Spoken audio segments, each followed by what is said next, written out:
Hello everyone, এই ভিডিওতে আমরা খুব ইন্টারেস্টিং একটা বিষয় নিয়ে কথা বলবো। আপনারা যারা টেইলউইন্ড সিএসএস দিয়ে কাজ করেন তারা হচ্ছে গিয়ে যখন কোনো একটা এলিমেন্টে যদি ক্লাস লিখতে যান, এভাবে দেখবেন যে আমাদের অনেক সময় দেখা যায় যে অনেক ক্লাস নেম এখানে লিখতে হয়, যার কারণে হচ্ছে কি আমাদের কোডগুলো একটু হিজিবিজি দেখায়, যেটা হচ্ছে আমরা যখন নর্মালি সিএসএস লিখে কাজ করি আমরা দুই একটা ক্লাস লিখে চালিয়ে দিই। বাট এখানে যদি দেখি আমাদের কিন্তু লটস অফ ক্লাস এখানে লিখতে হচ্ছে।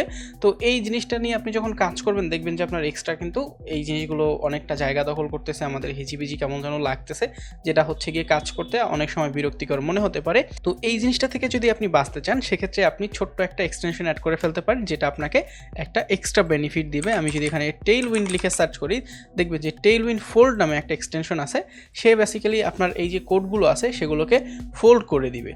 আপনি যদি এই জিনিসটাকে একটু দেখতে চান, ইনস্টল হওয়ার পরে আপনার এখান থেকে দেখবেন যে এখানে আপনার যতগুলো টেইলউইন্ডের ক্লাস নেম আছে সেগুলো হচ্ছে কি একটা আইকন দিয়েছে টেইলউইন্ডের, দেন হচ্ছে 3টা ডট দিয়ে দিয়েছে।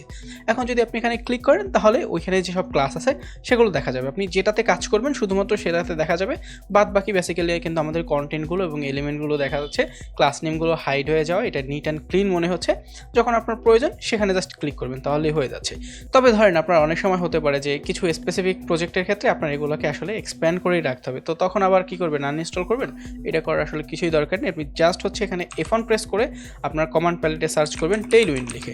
টেইলউইন্ডের ফোল্ডের যে অপশনটা আছে টগল অটোমেটিক ক্লাস ফোল্ডিং, এটাকে যদি আপনি হচ্ছে অ্যাক্টিভেট করে দেন তাহলে হচ্ছে আপনার যে সেটিংটা বর্তমানে আছে সেটা টগল হয়ে অন্যটা হয়ে যাবে, মানে এখন কিন্তু শো করতেছে। আবার যদি চান যে এগুলোকে আপনি হচ্ছে গিয়ে ফোল্ড করে ফেলবেন সেক্ষেত্রে হচ্ছে আপনি F1 প্রেস করে যে টেইলউইন্ড ফোল্ডের টগল অটোমেটিক ক্লাস ফোল্ডিং এটাকে অ্যাক্টিভেট করে দেবেন, তাহলে হচ্ছে আপনার কিন্তু এটা হাইড হয়ে গেল।